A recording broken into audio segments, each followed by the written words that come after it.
واتمم لنا نورنا واغفر لنا إنك على كل شيء قدير ربنا أفرغ علينا صبرا وثبت أقدامنا وانصرنا على القوم الظالمين اللهم صل على سيدنا محمد الفاتح لما أغلق والخاتم لما سبق ناصر الحق بالحق والهادي إلى صراطك المستقيم وعلى آله حق قدره ومقداره العظيم. Alhamdulillah, syukur kita kepada Allah Subhanahu wa ta'ala kerana dengan hidayah dan taufik daripada Allah dapat sama-sama kita berada di dalam satu majlis ilmu. Mudah-mudahan kehadiran kita dengan niat ikhlas kerana Allah akan dibayar ganjarannya di sisi Allah Subhanahu wa ta'ala. Jadi insya-Allah malam ni kita akan berkongsi ilmu tentang perjalanan terakhir bagi Nabi kita Muhammad sallallahu alaihi wasallam. Jadi alhamdulillah, pertama sekali kita syukur kepada Allah kerana dipanjangkan umur untuk kita bertemu dengan bulan kelahiran Nabi kita Muhammad sallallahu alaihi wasallam. Dan bulan ni juga Allah Ta'ala wafatkan Nabi kita Muhammad sallallahu alaihi wasallam. Jadi tanda-tanda perjalanan Nabi menuju, ataupun kita cakap mudah, menuju kepada Allah Subhanahu wa ta'ala bermula apabila seruan Islam ni ataupun ajaran Islam ni semakin berkembang. Kemudian pada tahun ataupun pada bulan Ramadan tahun yang ke-10 Hijriyah, baginda Nabi sallallahu alaihi wasallam mengasingkan diri selama 20 hari berbanding hanya 10 hari sebelumnya. Ini perjalanan Nabi kita yang selama ni kita duk sambut, ambil contoh yang terbaik. Hari ini kita nak cerita tentang perjalanan terakhir selepas Nabi berjaya mengembangkan agama Allah di atas muka bumi. Jadi 20 hari 20, maksud dia masuk tahun yang ke-10 Hijriyah. Pada bulan Ramadan Nabi asingkan diri, tak keluar 20 hari. Biasanya Nabi asing diri 10 hari je. Tiba-tiba mari bulan Ramadan tahun ke-10, Nabi asingkan diri dia 20 hari. Kemudian Malaikat Jibril alaihi salam, Malaikat Jibril alaihi salam yang bertindak sebagai guru kepada Nabi Muhammad sallallahu alaihi wasallam khatam Quran sebanyak 2 kali bersama baginda Nabi sallallahu alaihi wasallam. Berlaku khatam Quran. Jadi kita dah buat khatam Quran berlaku pada Nabi kita khatam Quran 2 kali sebelum Nabi kita dijemput menghadap Allah Subhanahu wa ta'ala.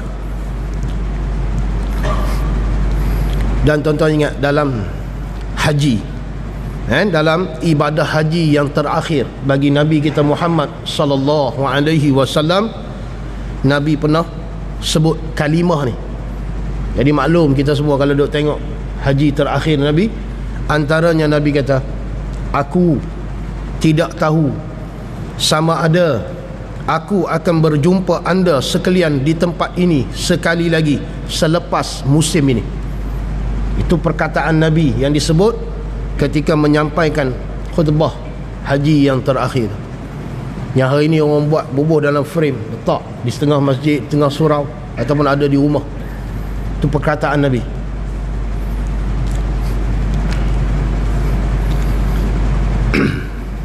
Kemudian pada awal bulan Safar 11 Hijriyah, tahun 11 Hijriyah, Nabi sallallahu alaihi wasallam pergi ke Bukit Uhud, Jabal Uhud, dan melakukan solat sunat kepada para syuhada yang dikebumikan di Jabal Uhud.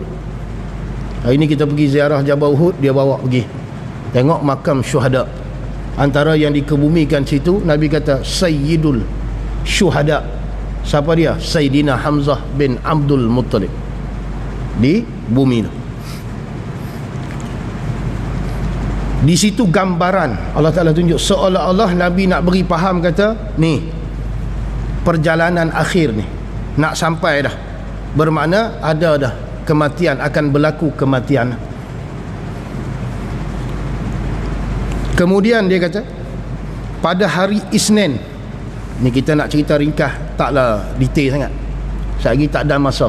Pasal sini SOP dia power sikit, jadi kita kena ikut SOP lah. Hari ni pun kes 1200. Tuan-tuan kena beringat sikit lah, jaga sikit. Kita minta doa sebenar bulan Rabiul Awal ni, mudah-mudahan Allah Ta'ala angkat wabak. Dan kita kena ingat, benda yang berlaku ni Allah Ta'ala dah tentu dah. Allah Ta'ala tentu, kita kena redha. Cuma kita jaga kesihatan apa semua tu.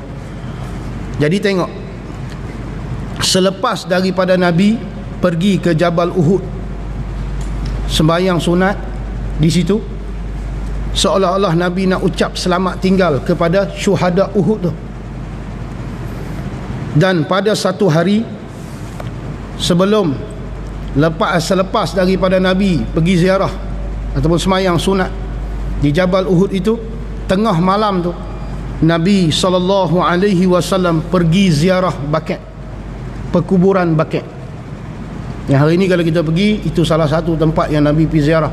Cuma bila nak menuju ke Allah ni, Nabi pergi syuhada dulu di Bukit Uhud, kemudian Nabi kembali malam tu, Nabi pergi Baqi', perkuburan Baqi'. Tengah malam Nabi pergi. Nabi berdoa di situ, minta Allah Ta'ala ampun semua penghuni Baqi'.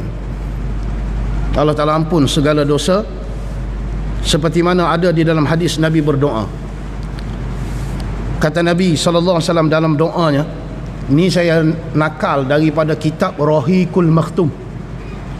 Yang saya duk cerita ni daripada awal tadi tu, saya ambil daripada sebuah kitab yang nama dia Rahiqul Makhtum. Nama kitab Rahiqul Makhtum, cerita daripada awal kelahiran Nabi sampai wafat Nabi.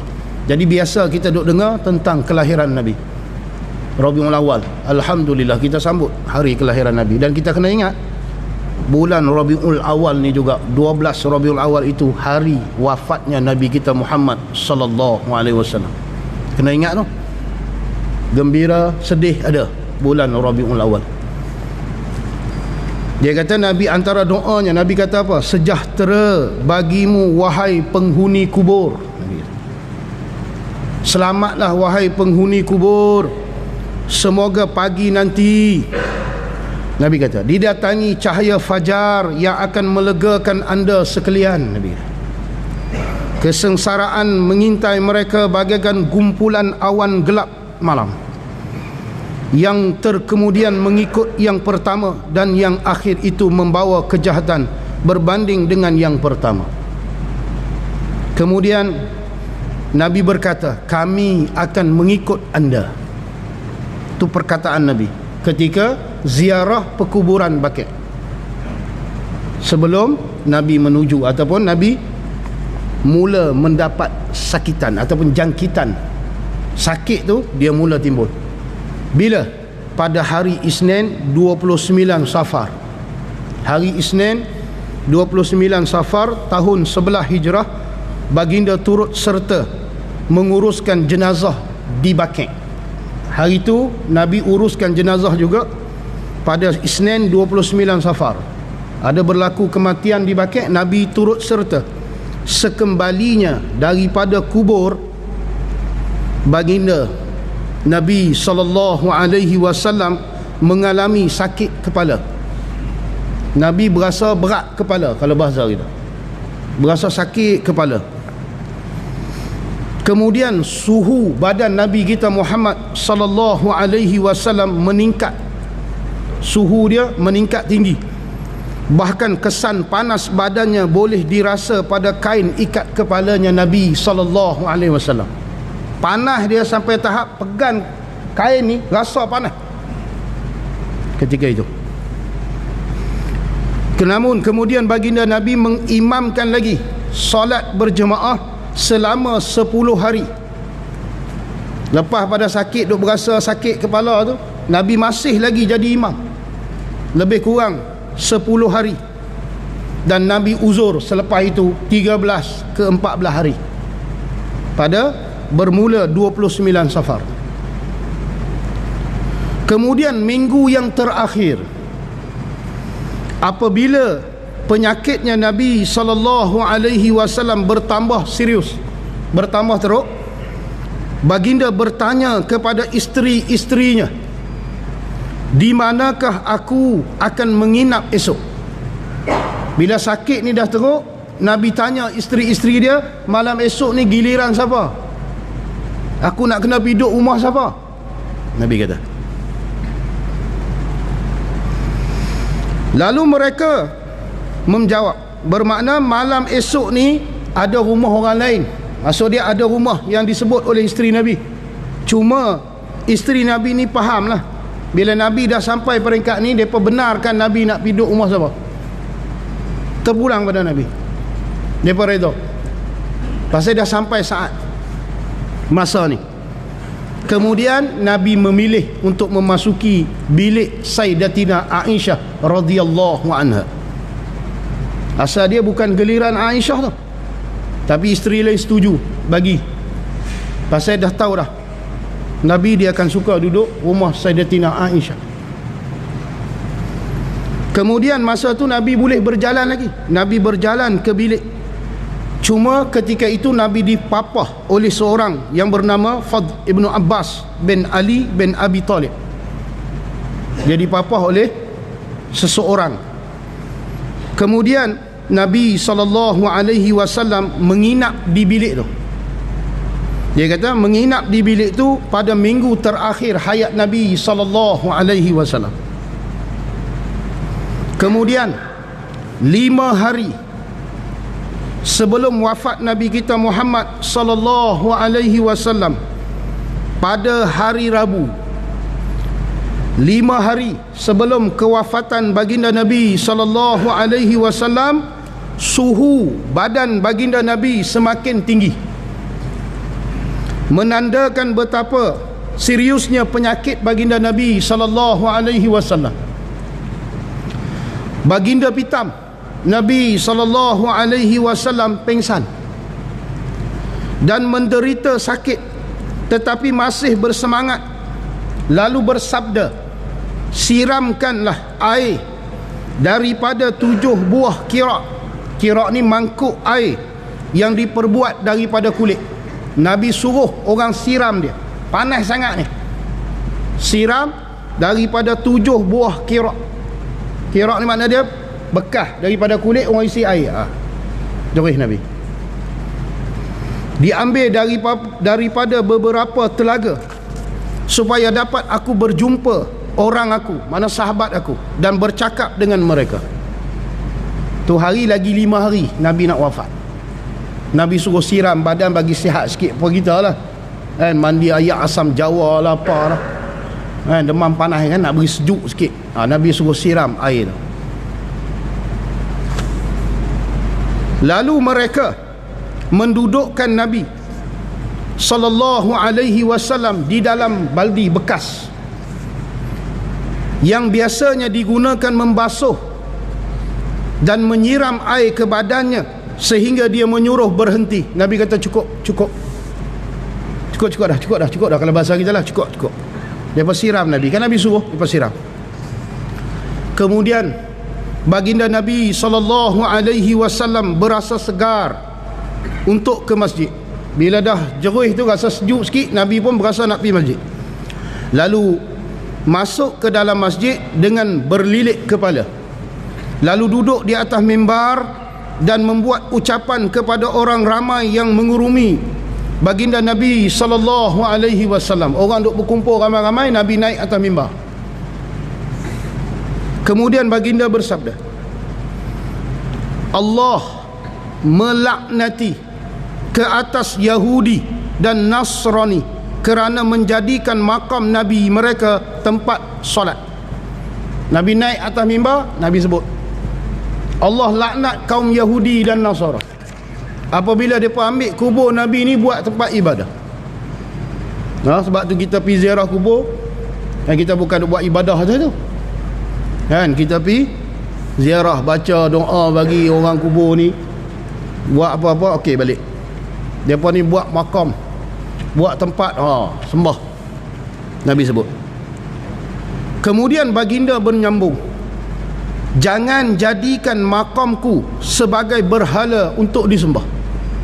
Nabi pesan, jangan buat makam aku ni macam mana orang Yahudi buat, orang Nasrani buat, duk sembah. Pergi ziarah, bagi salam, keluar.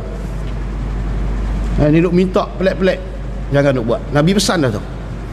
Kemudian baginda Nabi SAW menawarkan dirinya dan menjemput mereka, membuat tuntutan akan sebarang kecederaan yang mungkin dilakukan oleh baginda Nabi SAW.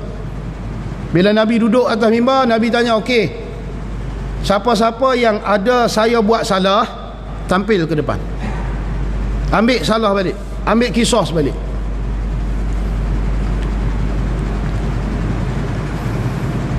Sesiapa yang pernah, Nabi kata, aku menyebat belakangnya, aku menawarkan belakangku untuk menuntut bela ke atasku. Siapa-siapa yang pernah aku pukul dia, kena belakang dia, hari ni aku nak bagi belakangku, dia pukul balik. Tu Nabi SAW. Kita berani kalau buat, mengaku kesilapan ni. Bila buat salah, mengaku lah. Pasal kita biar selesai di dunia ni. Tengok Nabi ajar. Nabi cakap macam tu. Sesiapa yang pernah aku menghina kehormatannya, di sini aku menawarkan kehormatan aku supaya dia menuntut bela. Nabi kata. Kemudian baginda Nabi SAW turun dari mimbar untuk bersolat zuhur. Sekali lagi baginda kembali menaiki mimbar dan duduk serta memulakan ucapannya mengenai permusuhan dan beberapa perkara yang lain. Lepas pada semayang, dah Nabi cerita tadi, siapa-siapa ada salah mai ambil, mari tuntut. Kemudian Nabi turun solat zuhur bersama dengan sahabat, ramailah orang. Kemudian Nabi naik semula ke atas mimbar. Kemudian bila Nabi cerita beberapa perkara, datang seorang laki-laki berkata, tuan hamba berhutang denganku sebanyak 3 dirham. Nabi duduk atas mimbar ni, Nabi cakap dah, siapa-siapa yang ada kesalahan yang aku buat kat dia, boleh tuntut apa sahaja. Marilah seorang lelaki, dia kata kepada Rasulullah, dia kata, ya Rasulullah, tuan hamba berhutang dengan saya sebanyak 3 dirham. 3 dirham ni 3 keping duit perak, kalau dinar duit emas. Lalu baginda menyuruh Al-Fadl membayarnya dengan wang. Bila Nabi dengar, Nabi kata, Fad, pergi bayar dia 3 dirham. Seterusnya baginda bersabda, aku menegur anda supaya berbaik dengan orang Ansar. Mereka ialah keluargaku, di mana aku mendapat perlindungan. Mereka membebaskan diri mereka daripada tanggungjawab yang dibebankan ke atas mereka. Dan kini ialah giliran anda. Anda tu Nabi maksud muhajirin. Untuk membalasnya, anda hendaklah dengan sepenuh hati menerima dan menghargai layanan baik yang mereka tunjukkan, dan patut maafkan sahaja kesilapan mereka. Ini Nabi pesan kepada golongan muhajirin yang berhijrah daripada Mekah pergi duduk Madinah.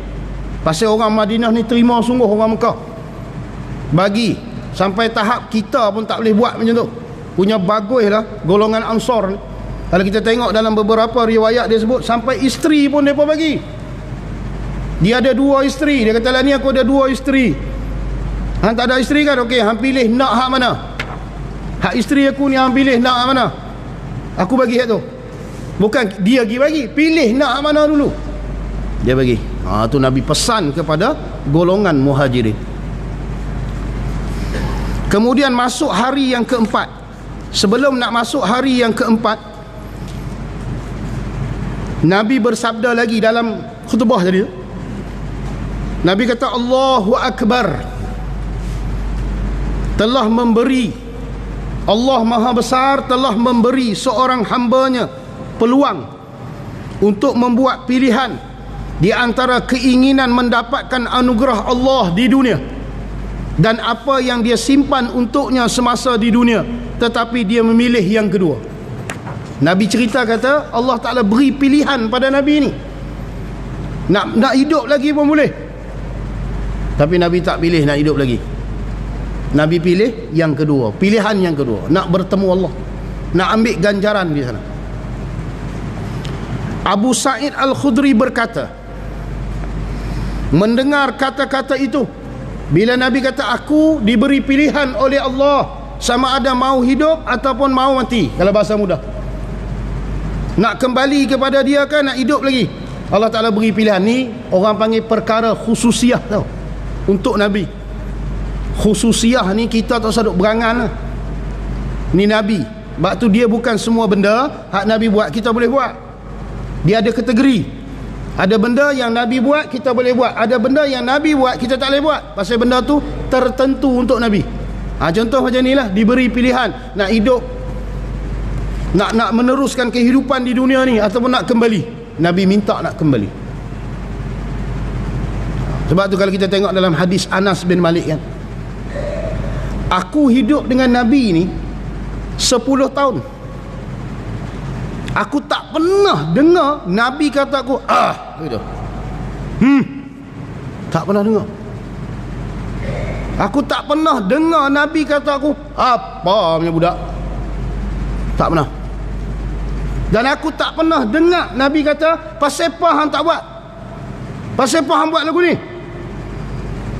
Tak pernah dengar. Dan setiap kali aku sentuh telapak tangan Nabi ni, tak pernah lagi aku rasa tapak tangan ni lebih lembut daripada sutera tangan Nabi ni. Lembut macam lebih pada sutera dia.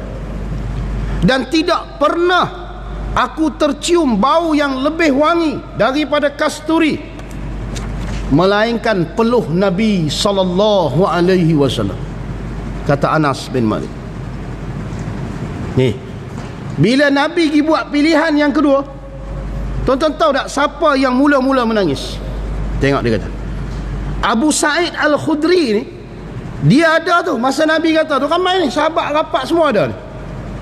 Abu Sa'id Al-Khudri berkata, mendengar kata-kata daripada Nabi sallallahu alaihi wasallam, Abu Bakar radhiyallahu anhu menangis secara seraya berkata, kami segala sahabat ini mengorbankan ibu bapa kami untuk Tuhan hamba, kata Sayyidina Abu Bakar sambil menangis ni, pasal Nabi dah buat pilihan nak bertemu dengan Allah Subhanahu wa ta'ala. Sahabat lain bila dengar Abu Bakar cakap macam tu, mereka pun jadi pelik. Pasal apa Abu Bakar pergi kata kami ni tebus engkau ya Rasulullah dengan ibu bapa ni? Maka Nabi sallallahu alaihi wasallam menjawab, lihat orang tua itu.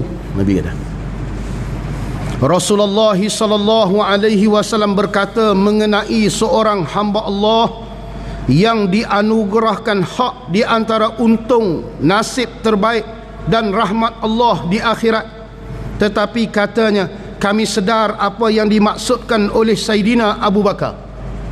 Rasulullah sallallahu alaihi wasallam ialah seorang hamba yang diberi peluang memilih. Baru mereka faham kenapa Abu Bakar kata itu, pasal Nabi dah pilih pilihan, Nabi dah buat pilihan.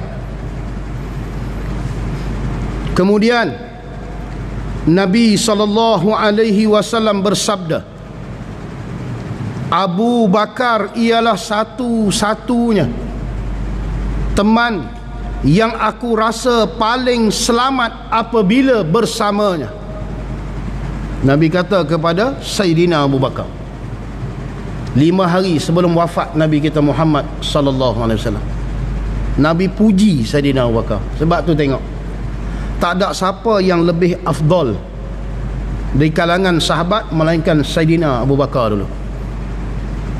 Sebab tu hari ni antara sahabat. Kita tak bolehlah nak lebih-lebih kurang tu, tapi ada yang afdal. Siapa dia? Sayyidina Abu Bakar radhiyallahu anhu. Kemudian Nabi kata, sekiranya aku diminta mencari seorang sahabat selain daripada Allah, aku memilih Abu Bakar sebagai sahabat karib. Nabi kata.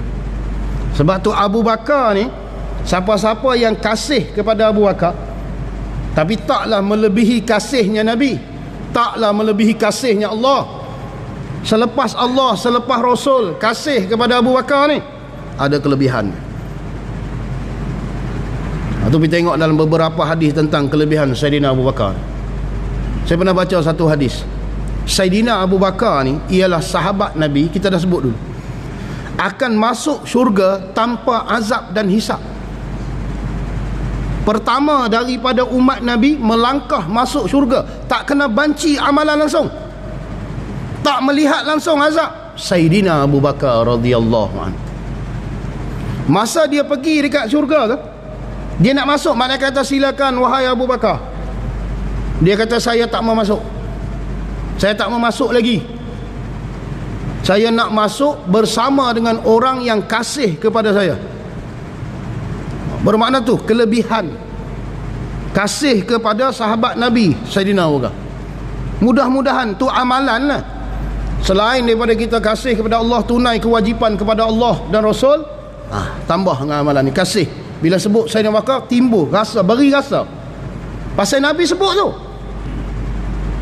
kalau aku diberi pilihan, pilih sahabat selain daripada Allah. Nabi ni Allah lah, tak ada hal lain, Allah tu nombor satu. Tapi kalau diberi pilihan, selepas Allah ni nak pilih siapa jadi sahabat karib, Nabi pilih Sayyidina Abu Bakar radhiyallahu anhu. Hebat Sayyidina Abu Bakar. Kemudian kata Nabi SAW, aku terlalu sayang kepadanya sebagai saudara di dalam Islam. Tiada pintu masjid akan terbuka melainkan dengan izin Abu Bakar. Sebab tu hari ni tengok, kalau tuan-tuan pergi Madinah Al-Munawwarah, ada satu pintu dia tulis Babu Abi Bakrin, sebelah dengan Babu Salam. Pintu tu tak pernah tutup, tak pernah tutup. Depa kalau nak tutup, depa takkan tutup pintu tu, depa akan bubuh tirai hak putih tu. Jadi kita tak boleh masuk itu. Bermakna pintu besar tu tak pernah ditutup.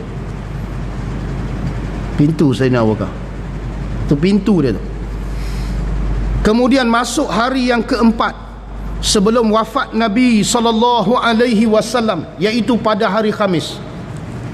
4 hari sebelum wafat, Rasulullah SAW masih menderita dan menanggung kesakitan, memberitahu orang ramai, katanya, mari, kemari, aku mahukan anda menulis sesuatu untuk mengelak daripada berlaku kesilapan.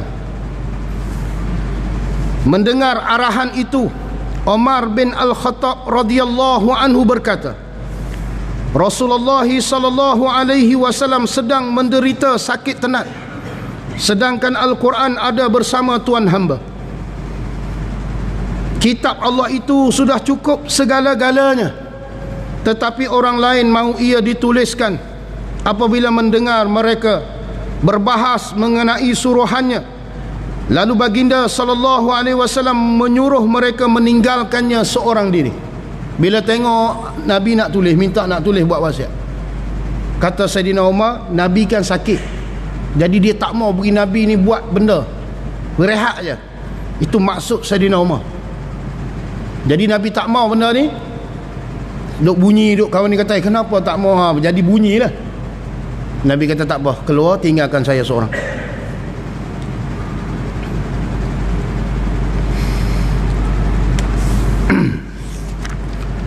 Antara benda yang Nabi nak suruh tulis, kalimah ataupun cadangan yang Nabi nak suruh tulis ni, yang Nabi nak suruh buat ni, sebenarnya cadangan. Yang pertama, Nabi nak suruh tulis orang-orang Yahudi Nasrani dan penyembah berhala hendaklah disingkir dari bumi Arab. Tu asal Nabi nak tulis.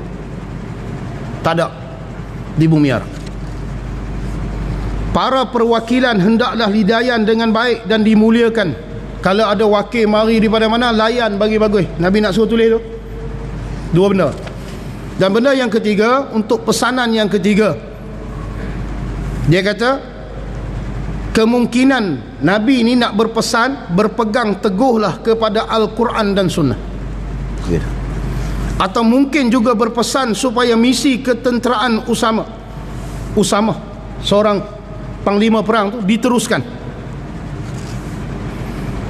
Kemudian Nabi masih memimpin solat jamaah hingga ke hari Khamis, 4 hari sebelum kewafatannya.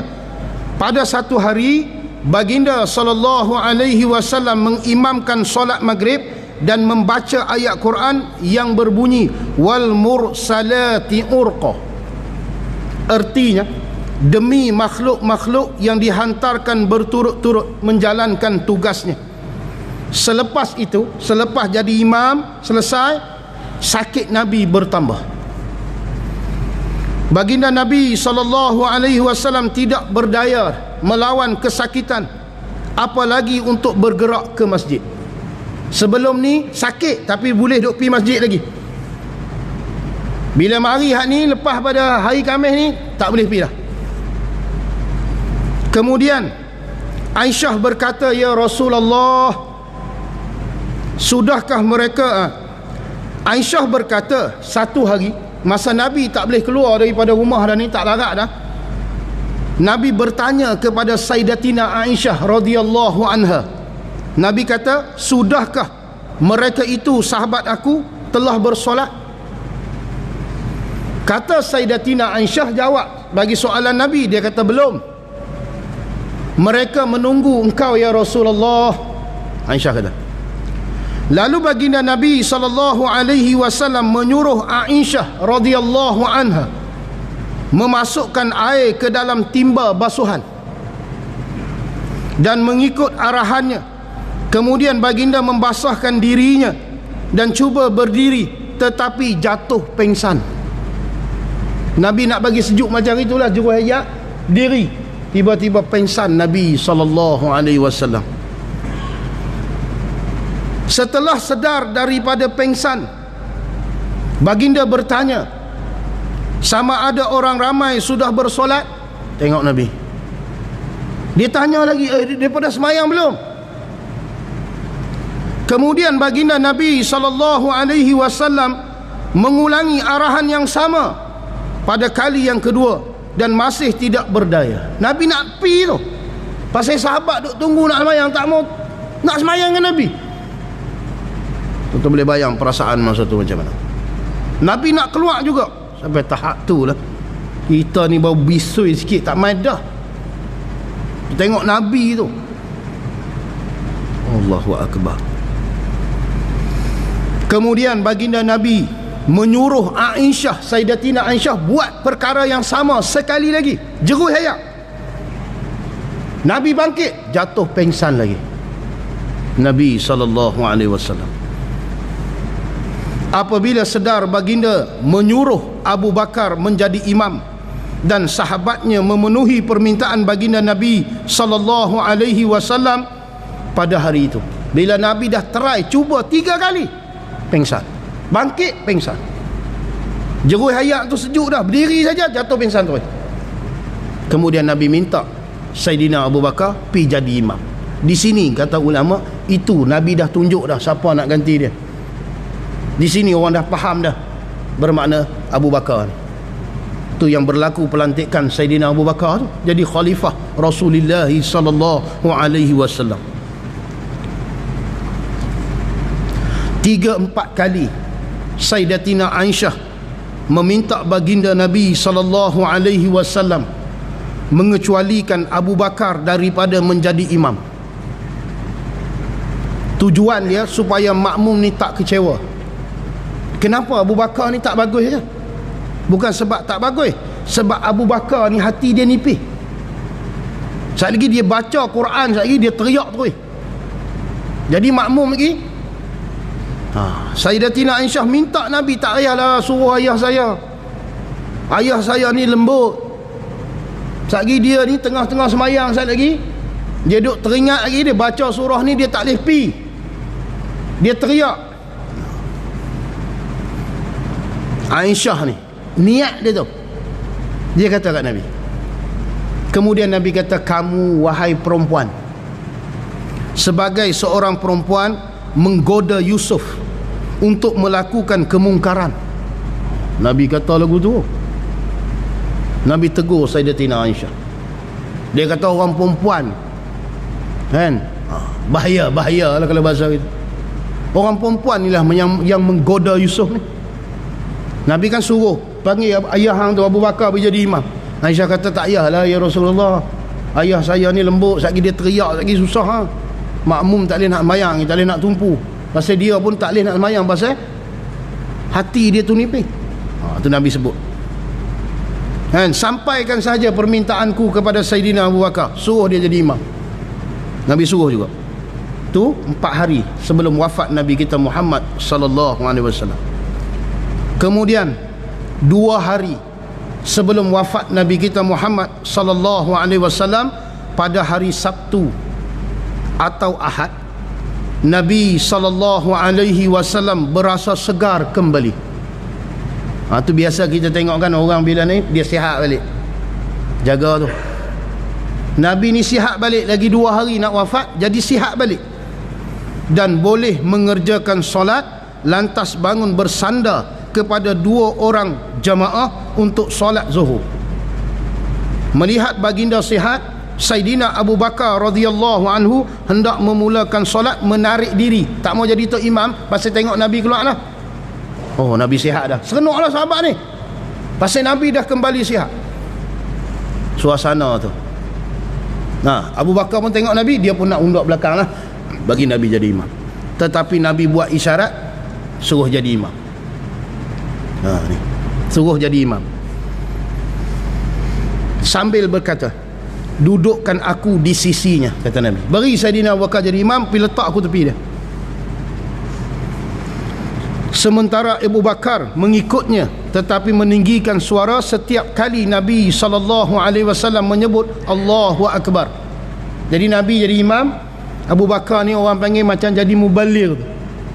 Dia kuatkan suara dia supaya orang lain dengar. Dia ikut perbuatan Nabi tu 2 hari sebelum wafat Nabi SAW. Kemudian sehari sebelum wafat Nabi SAW pada hari Ahad, sehari sebelum wafat, Rasulullah SAW memerdekakan hambanya serta memberikan sedekah sebanyak 7 dinar yang pernah baginda sallallahu alaihi wasallam pinjam, serta menghadiahkan kesemua senjata kepada orang-orang Islam. Ni sehari Nabi ada duit, dia sedekah. Senjata Nabi bagi kepada orang Islam. Apabila malam tiba, Sayyidatina Aisyah terpaksa meminjam sedikit minyak daripada jirannya untuk menyalakan pelita. Tak ada langsung duit. Ni manusia paling hebat di atas muka bumi ni. Terpaksa pinjam minyak sikit pasal nak buh dalam pelita. SOP pun sudah berbunyi tu. Boleh teruskan sikit tak? Boleh lah. Lajak sikit tak apa kot. Pasal sehari lah.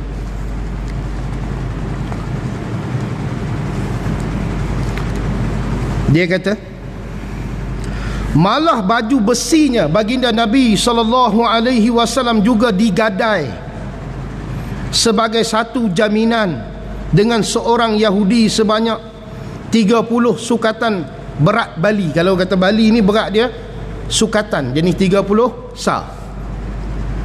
Mana berat sukatan. Itu hari yang sehari Nabi dah sedekah semua dah bagi semua dah. Kemudian hari yang terakhir hayat baginda Nabi SAW, Anas bin Malik radhiyallahu anhu meriwayatkan katanya, ketika para jemaah hendak bersolat subuh pada Isnin itu, yang akan diimani Abu Bakar. Mereka terperanjat melihat baginda Nabi sallallahu alaihi wasallam menyingkap tabir di bilik Sayyidatina Aisyah radhiyallahu anha. Telak sikit tingkap tu, tengok. Ni sebelum subuh, hendak solat subuh tu. Baginda melihat mereka sahabat berbaris betul untuk bersolat secara seraya tersenyum gembira. Nabi selak tengok, oh serenok. Tengok sahabat-sahabat duk buat saf diri nak semayang. Melihat baginda sallallahu alaihi wasallam, Abu Bakar berundur ke belakang menyertai barisan para makmum untuk memberi laluan kepada baginda Nabi sallallahu alaihi wasallam mengimamkan solat.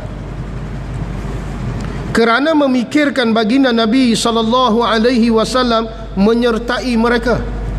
Dia ingat Nabi selak tu Nabi nak keluar lah, dia pun hundur belakang supaya Nabi jadi imam. Para jemaah gembira. Sahabat-sahabat yang duduk dalam Masjid Nabawi ni serenok pasal Nabi, nampak Nabi. Malah hampir, dia kata, hampir rasa macam kagum. Jadi terpesona tengok. Mereka meneruskan solat dan baginda masuk semula. Nabi buat isyarat suruh teruskan sembahyang. Nabi tutup balik tirai. Nabi tak keluar lah.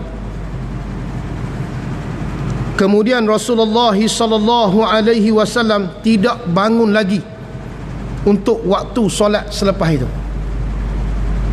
Setelah hari meninggi, Rasulullah sallallahu alaihi wasallam memanggil Fatimah dan bercakap secara sulit. Panggil anak dia Sayyidatina Fatimah, panggil mai.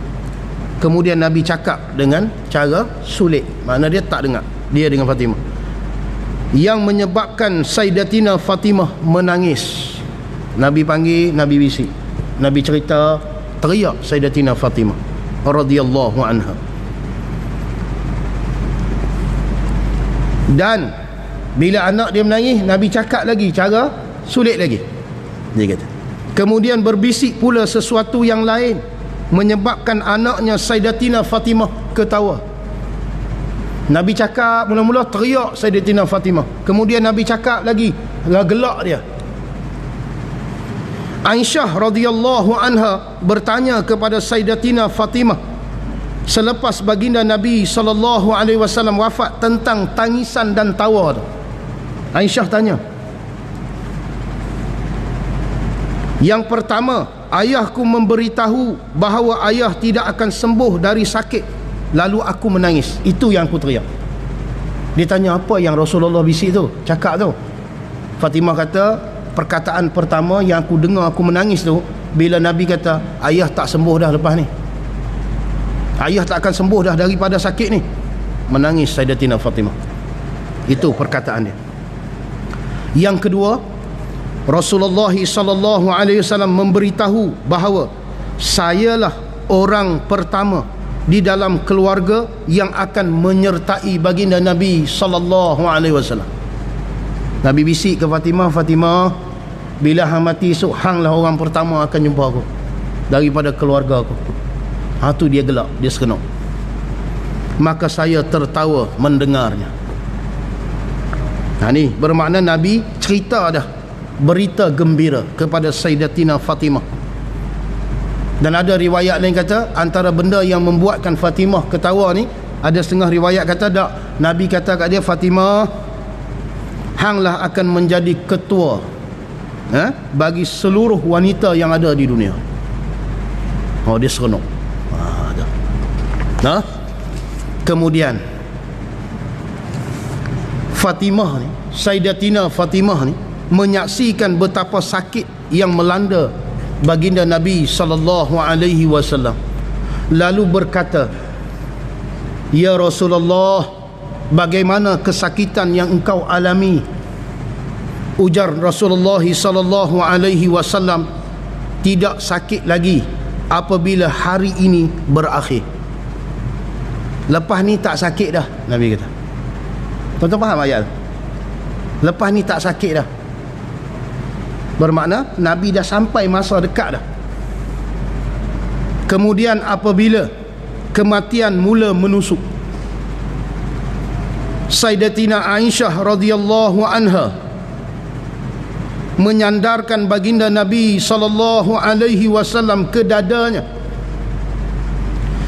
Bila masa tu dah sampai, kematian tu mula nak mari dah. Sebab Nabi kata kepada anak dia, lepas ni ayah tak sakit. Kemudian Sayyidatina Aisyah ni dia ambil Nabi SAW sandar dekat dada dia tu, dekat dada tu, dan berkata,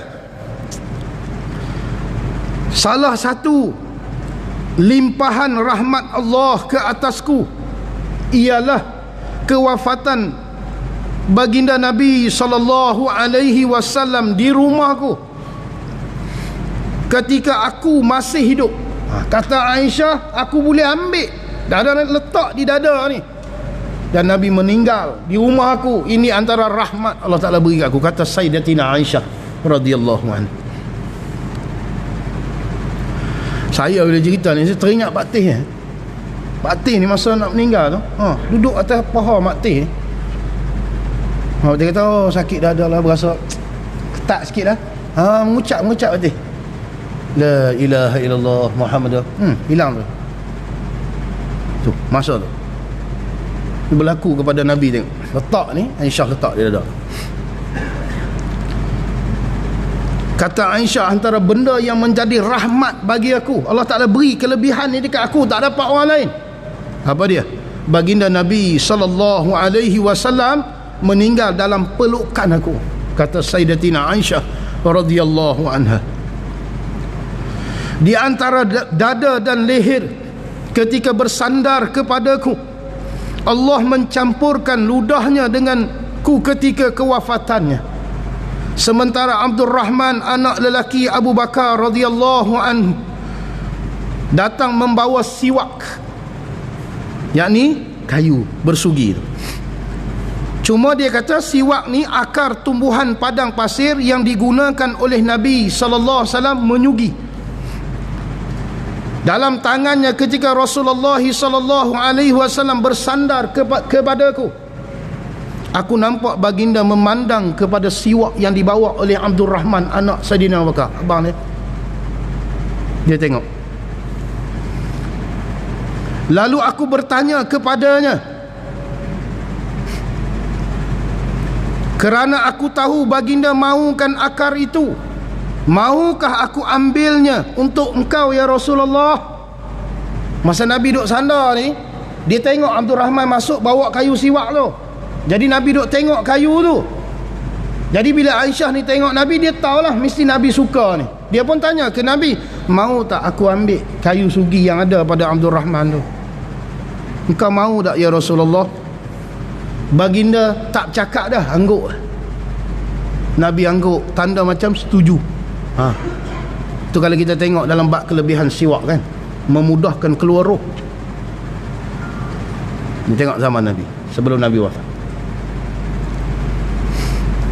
Lalu kata Sayyidatina Aisyah, aku mengambil dan berikan kepadanya, maka aku dapati akar itu terlalu keras. Tu yang dia cerita air liur dia bercampur dengan air liur Nabi tu. Bila dia ambil kayu tu, dia keras, dia gigit dulu. Ni dia kata rahmat aku, Nabi meninggal di rumah aku, dalam pelukan aku, dan air liur aku bercampur dengan air liur Nabi SAW. Ni Sayyidatina Aisyah. Kemudian masa dia pegang, dia rasa keras, dia bertanya, ya Rasulullah, bolehkah saya lembutkan akar ini? Baginda Nabi SAW angguk, tanda setuju. Lalu aku melembutkannya dengan air ludahku dan memasukkan ke dalam gigi baginda SAW. Sayyidatina Aisyah, tu perempuan yang paling hebat.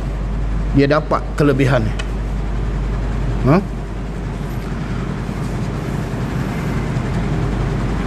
Kemudian dia kata, dalam satu riwayat yang lain, dia kata, ada setengah riwayat kata dicuci, maksud dia buat bagi bersih, Kemudian ada satu bekas air sentiasa berada di tangannya, lantas dimasukkan tangannya ke dalamnya dan menyapu air ke mukanya dan bersabda. Nabi celuk tangan dalam bekas air tu, Nabi ambil, kemudian dia sapu, dibuka. Nabi kata, la ilaha illallah.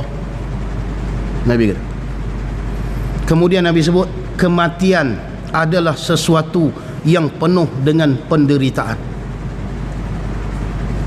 Sebaik sahaja selesai mencuci gigi dengan siwak, baginda sallallahu alaihi wasallam mengangkat tangannya ataupun jarinya memandang ke siling, ke atas, sambil menggerakkan bibirnya, sambil Aisyah mendengar kata-kata baginda Nabi sallallahu alaihi wasallam.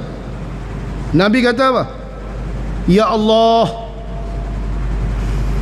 kepadamu aku memohon rahmat ke atas para rasul dan mereka yang benar, para syuhada dan mereka yang berbuat baik.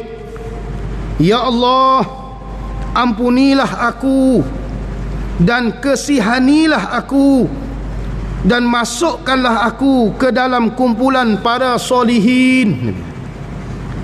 Dan antara kata-kata itu, baginda menyebut lagi, naikkan darjat setinggi-tingginya, dan kepada Allah kita menghadap dan kepadanya kita meminta tolong, serta kediaman yang terakhir. Baginda Nabi sallallahu alaihi wasallam wafat pada tengah hari Isnin. Tengah hari Isnin 12 Rabiul Awal tahun yang ke-11 Hijrah, ketika berusia 63 tahun 4 hari. Nabi wafat di sisi Sayyidatina Aisyah radhiyallahu anha. Masa berlaku kewafatan ni, berita kehilangan besar ini tersebar daripada mulut ke mulut dari Madinah. Sesuana duka menyelubungi seluruh daerah dan ufuk Madinah. Anas berkata, belum pernah aku lihat bagaimana indah dan terangnya siang pada hari Rasulullah sallallahu alaihi wasallam datang kepada kami. Dan demikian juga belum pernah melihat suasana hitam lagi dahsyat pada hari kewafatan Rasulullah sallallahu alaihi wasallam. Sebaik sahaja Nabi sallallahu alaihi wasallam menghembuskan nafas yang terakhir, Sayyidatina Fatimah berkata, wahai Rasulullah, Allah telah mengkabulkan doamu. Wahai Rasulullah, tempatmu di dalam syurga. Wahai Rasulullah, akan aku maklumkan kepada Jibril, kata Sayyidatina Fatimah radhiyallahu anha.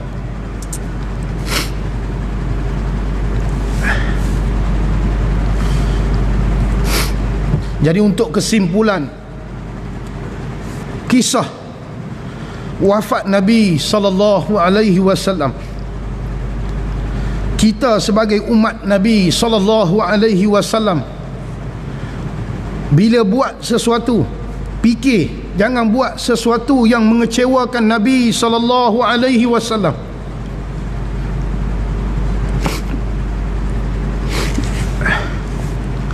Buat sesuatu yang boleh mengembirakan Nabi sallallahu alaihi wasallam. Mudah-mudahan Allah Ta'ala pilih kita ni bersama dengan Nabi kita Muhammad sallallahu alaihi wasallam. Dan yang terakhirlah saya nak pesan, bila berlaku wafat Nabi sallallahu alaihi wasallam, menunjukkan hari kiamat dengan kita ni tak jauh dah. Hari kiamat dengan kita ni tak jauh dah. pasal tanda kiamat yang telah berlaku, wafat Nabi sallallahu alaihi wasallam. Jadi mudah-mudahan dengan cerita yang serba ringkas kita ambil manfaat, ambil pengajaran macam mana seorang manusia yang paling hebat di atas muka bumi Allah Ta'ala ambil. Jadi kita kena bangga, kita sebagai umat Nabi sallallahu alaihi wasallam, bila hari bulan Rabiul Awal ingat kelahiran Nabi dan ingat kewafatan Nabi sallallahu alaihi wasallam. Nah, sekadar tu untuk malam ni, insya-Allah kita akan bertemu lagi. Assalamualaikum warahmatullahi wabarakatuh. A'udzubillahi